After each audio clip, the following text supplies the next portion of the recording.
Liz Truss has a very small chance of seeing an agreement over Northern Ireland implemented before elections in May, a former special advisor to Boris Johnson said.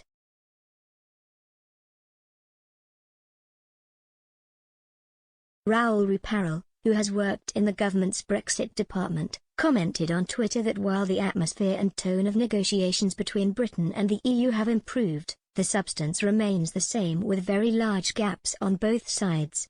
He commented, but the UK approach has changed in one sense: there is a clear desire for a more political negotiation. There is a strong case for this given challenges around the Northern Ireland Protocol are political as much as technical, but this has been consistently opposed by the EU.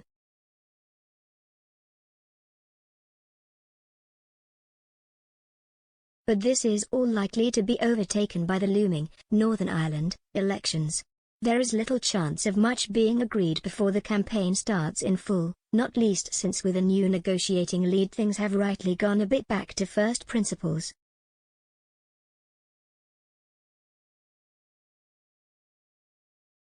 He added that even if something could be agreed, if the elections go the way they look likely to, the chance of a deal being implemented on the ground is very small in the short to medium term.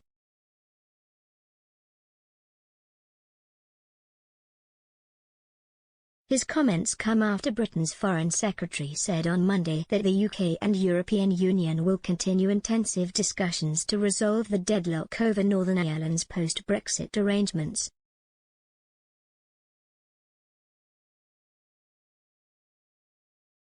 European Commission Vice President Maros Sefcovic and Ms Truss held their second meeting in Brussels to discuss long-standing differences over the protocol, which was drawn up to protect the EU's single market after Brexit and to avoid a hard border between Northern Ireland and the Republic of Ireland, an EU member country.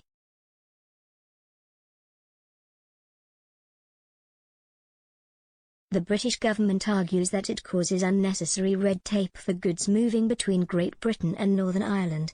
It is also deeply unpopular with unionist politicians.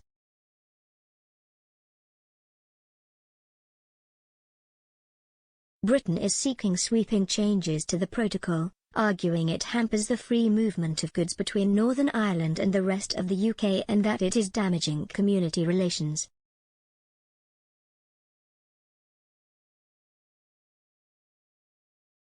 Ms Truss, speaking in Brussels, said, "I'm absolutely determined to protect political stability and peace in Northern Ireland.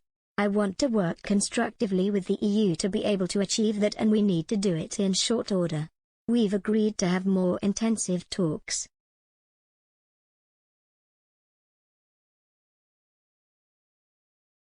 Asked whether the end of February could be a deadline for talks, she said, "We need to make as much progress as we can in the next few weeks."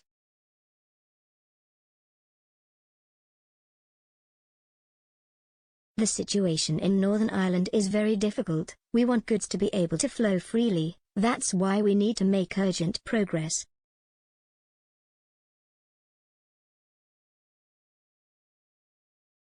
If talks were to be suspended due to the election, then a revised Brexit plan for Northern Ireland would not be implemented until after people in Northern Ireland go to the polls on May 5. Voters are expected to elect 90 members to the Northern Ireland Assembly.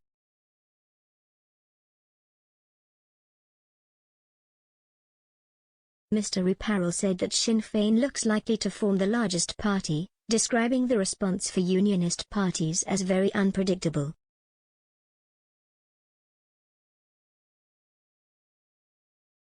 He warned that at best a Northern Ireland government may not be formed for some time, and at worst the power-sharing arrangements under the Good Friday Belfast Agreement could be thrown into doubt.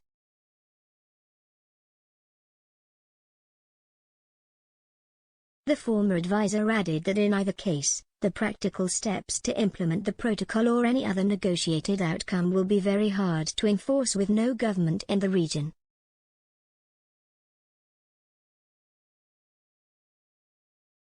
He said, "This all of course has a feedback into the negotiations. From a UK perspective, why make any difficult concessions now when you know it may not end up being implementable anyway? Similarly, why provoke a huge trade spat by triggering Article 16 when things may look different on the ground in a few months?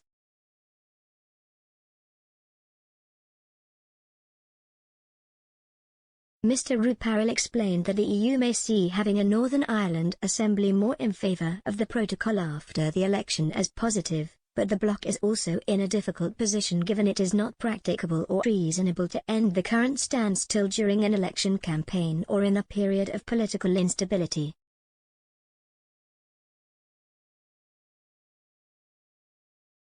Democratic Unionist Party MP Ian Paisley Jr. said he did not think the EU is in the headspace to do a deal, adding the bloc wanted to kick the can down the road.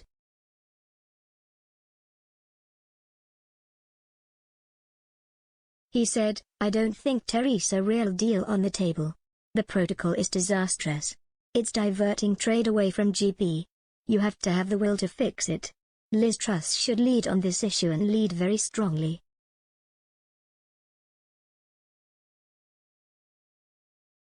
Maros Sefcovic has told us the protocol is not a problem, but it's cost Northern Ireland businesses almost £900 million just to trade with the UK. That's absolutely disgraceful. It needs to be fixed immediately.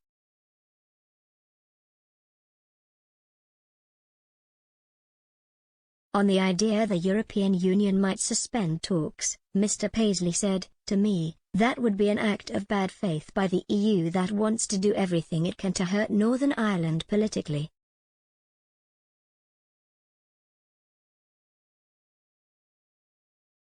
Democratic Unionist leader Jeffrey Donaldson warned in September that his party would exit the Northern Ireland Assembly and force a snap election if the protocol was not scrapped.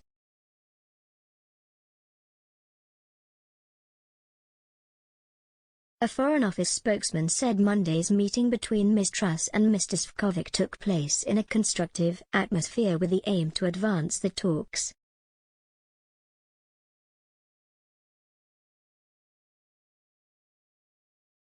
He added, they agreed that officials would meet again this week, with the principals taking stock at political level next week. He also agreed that the EU-UK Joint Committee would meet in the course of February.